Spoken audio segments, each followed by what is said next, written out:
Hey, Grant Cardone here, host of the Cardone Zone. I'm going to be talking about your money, your finances, your career, and this economy. Thank you for listening.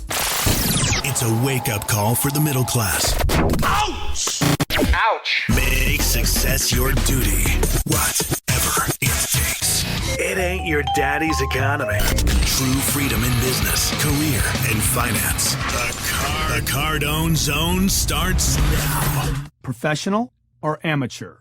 This is the question. Here's the professional. Now step into my world and let me unveil the secrets of the professional seller and how you too can become one. Even if selling isn't your career, you should be a professional at this thing in order for you to get more out of your life. See, I tell attendees in my money seminar, look, if you want to get rich, you want to know the ultimate difference between the rich and the poor, you have to learn how to sell. I became a professional at selling when I was 26 years old. After years of research and intense study on the subject, the hard work was well worth it. And the rest of my life has changed as a result of my learning this little understood life skill. And I promise you it won't take you 2 years. Every business I have ever started, every dollar I have ever earned, and all the great things that have happened in my life were a direct result of learning this ability called selling as a professional.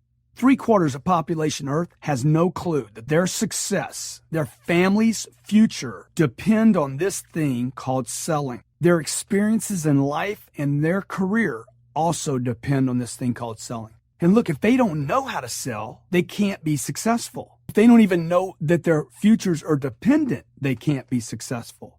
See, while selling may not be your main occupation, hopefully by now you're convinced that selling is essential to your life. Now, I want to take you to where the professional lives. See, no dream, I think you would agree, no dream can ever become a reality without successfully selling it to others. There's no shortage of dreamers on this planet. There are an abundance of people that gave up on their dream, and later someone came along and picked that dream up and sold it, and it became reality.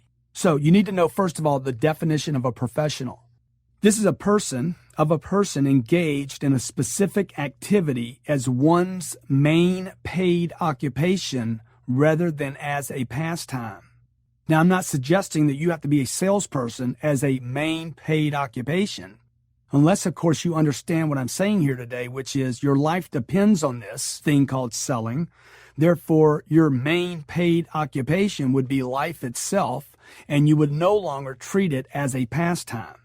Okay, so the definition is engaged in a specific activity as one's main paid occupation, life in this case, rather than as a pastime. See, it is my experience that 99% of all the so-called professional salespeople have only a slight idea of what selling is, much less how to actually determine and predict results. Now, I'm speaking to career salespeople. Many of you don't know how to predict results and make something happen. See, what I've said is not meant to offend you in any way, but to inform you. I'm not hitting you. I'm not being critical. See, if it does somehow offend you, see, the real pros, the real professional, for the most part, don't even call themselves salespeople. They call themselves litigators, negotiators, moderators, business owners, inventors, politicians, coaches, fundraisers, agents, actors, entrepreneurs, financial planners, and many other things. Consider, for example, Benjamin Franklin. Incredible salesperson. John F. Kennedy, superstar, stud salesperson. Martin Luther King, oh my gosh, not many communicators better than that guy. Bill Gates wasn't a software guy. Bill Gates was a salesperson, sold you on using a PC. Martha Stewart encouraged men and women alike to get in the kitchen. These are salespeople, folks. All made a difference, all highly successful. And then there's the amateur. The definition of amateur is one who gauges in a pursuit, a study, a science, or sport as a pastime rather than as a profession, or amateur is lacking an experience and competence in the art or science. Wow, how disgusting of a definition. Never want to be called an amateur again. But I got to tell you, I've met hundreds of thousands of salespeople over the last 25 years, most of whom were amateurs, and didn't know the first thing about selling, except maybe how to spell the word sell. See, is selling a pastime to you? No different than passing time watching TV? Do you lack experience and competence in this thing called selling? If so, get honest with yourself. Are you not clear about what you're doing when and while you're negotiating? Do you struggle to get your way in life? Get honest now. This book will change your life if you get honest. Do you think there's no way you could ever be a salesperson? Do you have a disdain for this thing called selling? Oh, I could never do that. Do you hate rejection? And even the idea of selling another is like, oh man, no way, I can't handle it. See, if any of these describe how you feel about selling, then me and you have some work to do. But we can sort it out together. Because I can show you how to become a professional. But you have to get clear on two things first. Selling is critical to your survival, regardless of what you're doing as a career. Number two, you must decide to become a professional and give up any ideas that this is for others and not for you. So two things you have to do. It's critical. And number two, I'm going to become a professional at it, not an amateur. I need this in my life and I'm going to learn it. You have to decide that you want to start getting your way in life. You want to start winning. Quit thinking. You have to quit thinking that it's up to fate or the gods or my agent or my manager or somebody else is going to do this or the sales department will handle it. Look, it's up to you. And you will have to shift your thinking and get it that your very life and every dream that you have ever had depends solely on your ability to sell. If you're not getting your way, quit making excuses and decide now to learn everything there is to know about the only secret to success: sales. The great shortage. You know, for thousands of years, salespeople have been amassing wealth and accumulating riches, and those same opportunities still exist today. See, most people don't even know the masses of wealth and the accumulated riches because these people that have accumulated the riches weren't calling themselves salespeople. It isn't real to most salespeople today that they can even amass fortunes. But this is due to the short-sighted view of the opportunities available for the great and dedicated salespeople. You know, while there may or may not be shortages of water and oil on this planet, I don't know if there's a shortage. They tell me there is. 2/3 of the planet's covered in water. And I don't know how much oil there is. I don't have any on my property, so it just seems like we keep coming up with oil. While there may or may not be shortages of water and oil, I assure you there are vast shortages of highly committed, highly dedicated, and great salespeople. This is good news for those of you who choose to become great. For those of you who become masters and professionals and great, the world waits with its fortunes. While there are hundreds of millions of people that call themselves salespeople, there are only a handful of greats. The difference between the mediocre and the great salespeople lies in being committed to the profession first. Couple that with a desire to be great and the dedication to learn the trade. Despite the popular belief that there are limits in sales, I assure you that the only limits a salesperson will face are those of his own imagination. The truth is, you can get paid whatever you want in this field with no ceiling. You can decide what products you'll sell, who you'll sell them to, and with whom you choose to work. The truly great salespeople stand out heads and shoulders above the rest and aren't even in the same profession as the masses of salespeople. They think different. They act different. They work different. To them, this thing called selling, this job, is effortless because they understand how to reach their goals and how to get their way. These people are paid immense fees compared to their peers. They make selling look easy, and others are certain that they do this because it's so easy for them because there's some gift they were born with. Well, nothing could be farther from the truth. See, I've never met someone that reached stellar levels of success who got there because of some luck or some, God-given talent. I've just never met it. These people that become highly successful got there because they mastered the trade of selling. When the economy crashes, the greats, the professionals, the handful, they may experience small dips in production, but they will always survive, while the amateur loses their job. Great salespeople don't have ceilings on their earnings, and they know that their income depends solely on the ability to get in front of customers, make themselves known, get agreements, close a sale, and reproduce those results over and over again. Look, great salespeople aren't even stuck on one product. They can shift when markets change. Only a handful of people ever take the time to really learn this game, and only a handful of people ever truly master it. When I was 25 years old, I made the commitment to know, K-N-O-W, everything there was to know about the game of selling. I was finished with pumping myself up every morning with enthusiasm and hoping for great results. I was sick of the idea of I'll just do the law of attraction thing and wish for great things. Hey, it wasn't happening. I didn't know what I was doing, and I knew it. Enthusiasm is great, but it's not a replacement for knowing. Wishing, hoping, and praying, they're probably all great things, but it's not a replacement for knowing. The amateur golfer, he goes out and plays golf every Saturday with his boys, his posse. But look, can he play the game? No. But he has fun at it and he's enthusiastic about it. Doesn't mean he can play with a master who truly knows, K-N-O-W, the game of golf. The person who knows what he's doing and every nuance of his career doesn't have to get enthusiastic. He is enthusiastic. See, when you know something, you can predict the outcome. If I know everything there is to know about something, I know what's going to happen as well. Therein lies true confidence and freedom. See, knowing means prediction. Prediction means confidence. And confidence means more sales. So we want to get you in a position where you not only know the business, but can predict the business. You'll have more confidence about whatever your business is and generate more sales. And more sales creates more confidence. And enthusiasm will be a natural state, not one you have to work up to. So how do you become one of the greats in your field, one of the masters? The first and most important step is to commit. Commit all the way. Commit means, from the dictionary, to devote oneself completely to something. See, this is a problem in America today for sure. I live here, so I'll talk about America. Americans don't commit all the way anymore because when they do, somebody's going to call them fanatics. Let me tell you something. You want great things in life? You want incredible things? You need to commit like a fanatic. Become unreasonable. Fanatical if you have to. I'm like that about my career, my future, and taking care of my family. I'm committed all in, and I don't care what you call or say or how you describe me.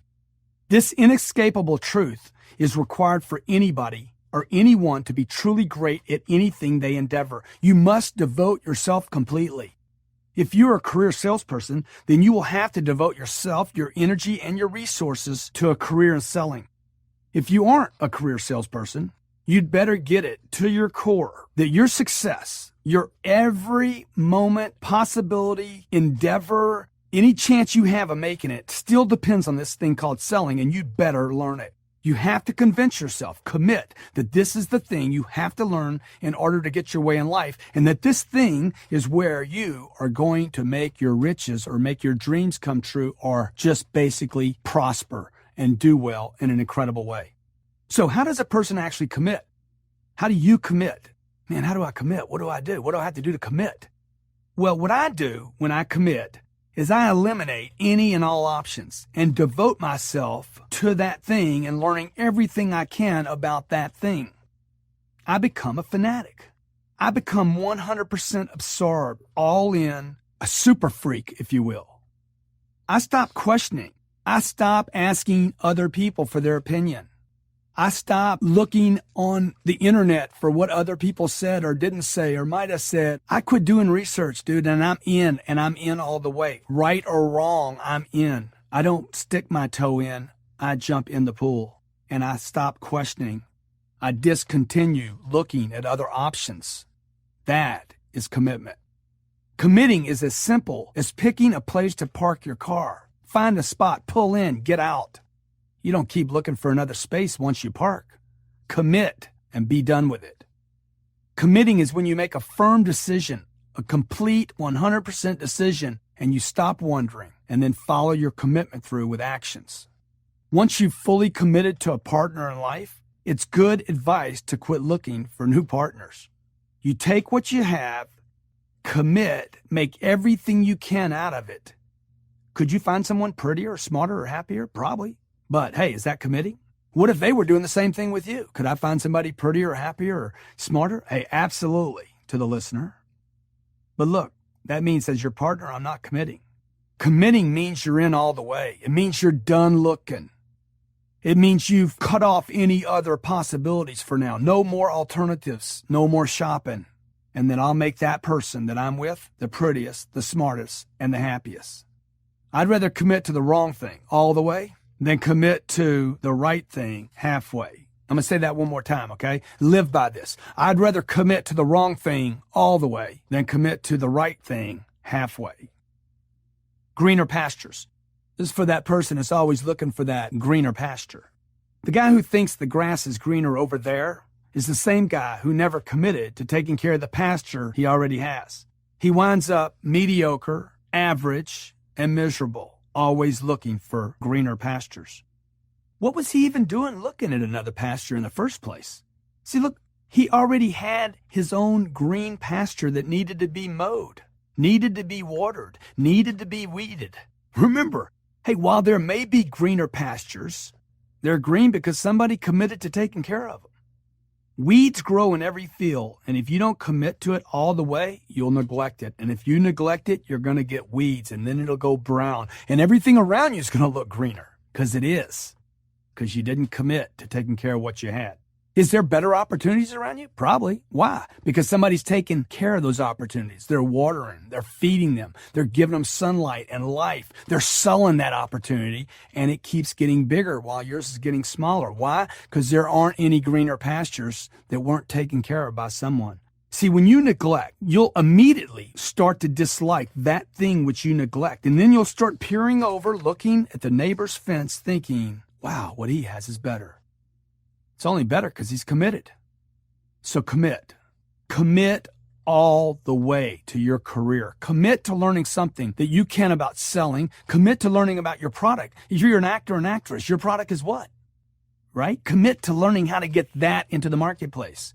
If you're a business owner and have products you sell, commit to getting that product into the marketplace. You have to commit to your product, your service, your employees, your expansion. You have to put a stake in the ground, commit all the way, do or die. Commit to learning everything you can and watch how much green your career will produce for you. See, whenever I commit myself to any line of action, I find myself getting immediate results. They're not delayed because I'm in all the way. If you commit and don't get immediate results, I would suggest that you haven't committed all the way. When I'm not committed, I find results are delayed or even non-existent. If I'm committed 100% to the customer in front of me, let's say I'm selling a product and there's a customer, I will get results with them. But when I'm with one customer, and I'm thinking about another customer over here and thinking about another opportunity, and I can't wait to get home tonight, and I'm thinking about that, and I want to be with the kids, and we're going on vacation. See, I'm not with that person all the way, and I'm going to get delayed results or maybe even non-existent results. I'm unable to make the best of what I have. Why? My commitment dropped out. Commit. You have to commit, and you have to commit all the way. When I give my seminars, I put on this small gold pin that I wear on my lapel, and it says 100%. A salesperson once asked me, hey, why do you wear that pin? I mean, do you wear it for the customers to see? Or, I mean, what's the deal with the pin? What's it mean? And I explained, look, yeah, I like customers seeing the little pin, and it intrigues them. And they'll ask a question, like, hey, what does that mean? But I don't wear it for them. I wear it for me. I wear it to remind myself to commit, to get in all the way. I don't get dressed for other people. I get dressed for me, so I feel good, so that I'm dressed professionally. I want to look good, obviously, but for me first, then them. And I put that pin on to remind me, hey, Grant, be 100%. You can't be 100% one day of the week or twice a week or 3 days, every day. Sometimes I go into the restroom and look at the pin and say, dude, you got to crank it up. You got to get committed and recommitted. See, commitment is a very, very personal thing and is the indisputable single requirement for getting results in life and separating yourself from the herds of others. Well, at the age of 25, I'd been in and out of sales for 5 or 6 or 7 years. And I realized that I was still, all those 5, 6, 7 years, looking for a real career. See, no commitment equals no results. I hadn't made a commitment to sales yet, and I wasn't proud of my position. I didn't want to be a salesperson, didn't like the work I was doing, so I didn't get results. If I hadn't committed, how can I be getting results anyway? At the very best, I was average. And I was average because I wasn't committed. It wasn't because sales was right for me or wrong for me or I could handle it or not handle it. Look, first rule, you have to commit. Because I wasn't committed, I wasn't getting results. You get it? No commitment equals no results, or non-existence results, or poor results. Hey, I'm not getting all the results of the horsepower I have. If I have 200 horsepower and I'm only using 10 of it because my commitment is only to put my foot barely on the accelerator, I'm only going to get 10 miles an hour out of the 200 horsepower, and I got a car that can drive 180 miles an hour. Why? Because I won't commit to the accelerator. Because I wasn't getting results, I didn't like my job. And because I don't like my job, I reduce my commitment even further. And it becomes this vicious cycle. No commitment equals no results means I don't like my job, which means I further less commit. I'm looking for greener pastures and this vicious cycle of destruction. See, to the degree you aren't proud of your job, the job you're doing every day, you will not be successful. And to the degree you are successful, ultimately will determine how proud you are of your career. The career you're in is not the problem. Your commitment to that career, to learning everything about that career, to getting results in that career, that is the problem. So I want to read this one more time. To the degree you are not proud of your job, your position, your post, your career, whatever it is you're doing, you will not be successful. And to the degree you are successful will determine how proud you are of your career. See, your career is not the problem. Your commitment to your career is the problem. So I decided one day after years of being average, mediocre, that sales was not my problem. The selling thing, I'm a salesman, that's not the problem. At that moment, I decided that the problem was the lack of commitment. If I was going to do this for one more day, why not be completely committed? And in that moment, and it took a moment, I devoted myself to learning everything there was to know about selling. My goal became, I will stand head and shoulders above everyone else in this field. Not just the people that surrounded me, but everyone in the field. And I will no longer be compared with others regarding selling. I decided at that moment to become a professional and to be different than the typical, average, mediocre salesperson.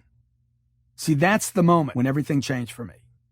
And it changed immediately, and it changed magically. Right away, my energy changed, my dress changed, my actions and my habits changed, my language even changed. And my results, they were immediate. Immediately, my pastures became green, my potential exploded, and results showed up. It was almost spiritual. In fact, it was spiritual. It was so dramatic, and that is the magic of commitment. If you want to be successful at anything, you have to commit. You've got to be in it 100% with no other fish to fry. The burn the ship kind of mentality is what it takes to get you to a place where you'll do the things that will ensure results. No place to swim back to, no place to go home. Hey, this is my last stand kind of commitment. To get into the game as though your life completely depends on it, because the truth is, your life does depend on your commitment. The life that you've been dreaming of depends on you getting in all the way and doing it now. This is how I approach anything from which I want results. This is how I approached the career selling at the age of 25. In that moment, my life changed. I'll never forget the first time I experienced the magic and power of commitment. And I know some of you are thinking, man, the guy's starting to talk about spiritual. I'm telling you, it was spiritual. Whatever that means to you, it was magic. It was one summer I was working on an offshore crew boat servicing oil rigs, and I was not a salesperson. I was a hand. I was labor by the hour, 2 weeks on, 2 weeks off. We were off the coast of Louisiana, and we used to sit around waiting for the rigs to call on us, and we were a supply boat. We would deliver supplies. It was a boring job.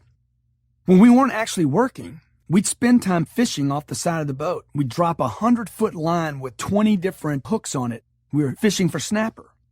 And on one particular lucky day, we reeled in hundreds of snappers. We just drop the line over, wait 10 minutes, pull it up, and there'd be 20 snappers on it. Well, this day, we just hit this incredible amount of fish. As we packed them in with what little ice we had on board, I listened to the other crew members who were talking about, I'll have enough fish to eat for weeks. And they were going to take all this fish home and eat it. Well, for some crazy reason, I saw value. I'm like, my gosh, we have so many fish, there's no way we can eat all this. They're just going to give it away. For some crazy reason, I offered to buy up everyone's fish with the idea that I would go home and sell the fish on my way home. At that time, I had never really sold anything and didn't know anything about fish sales for absolute sure. Hell, I had just caught my first fish. I didn't even know to whom I'd sell these fish to. All I knew was that my gut instinct, my knowingness, was telling me that someone would want to buy those beautiful red, fresh red snapper. Hey, we wanted them. We were excited about them. Certainly other people would be. Well, with hundreds of snappers piled into the back of my truck, I realized I needed to create a market, find customers, and figure out how to convince them to buy my fish. I had to think fast because, man, look, the ice was melting. I didn't have any extra money for ice. So I had to think fast because the ice on the fish was melting, and I wasn't going to lose my paycheck and my inventory if I didn't move the product right away. As I thought about where I might find these customers, I remembered how the Bible salesman used to come knocking on the door of our home and how committed that guy was. I mean, those guys, they cold call, pitch their book, don't leave until they get a sale. And I was like, wow, I need to go door to door. It was getting late, and I decided I'm going to have to use the door-to-door approach. And even though I didn't like the idea of the door-to-door approach, look, if it was good enough to sell Bibles, it had to be good enough for me because I didn't have any other choices. Commitment. I'm out of choices. See, as the ice continued to melt, it forced me into more of a commitment, urgency. I started to blast through neighborhood after neighborhood, announcing, I have fresh fish just caught in the Gulf of Mexico. Knocking on doors, I rapidly explained that these fish had been caught in the Gulf that morning, and it was the best money could buy. I'm making big claims. I'm learning how to sell, and I don't even know it. After I covered the houses in the area, I started going to businesses and found out the businesses, there was more people in them. And I found more prospects, and I sold the rest of my fish. And I did it before the last ice was gone. See, that day, in 4 hours, I learned the value of commitment. I had a fanatic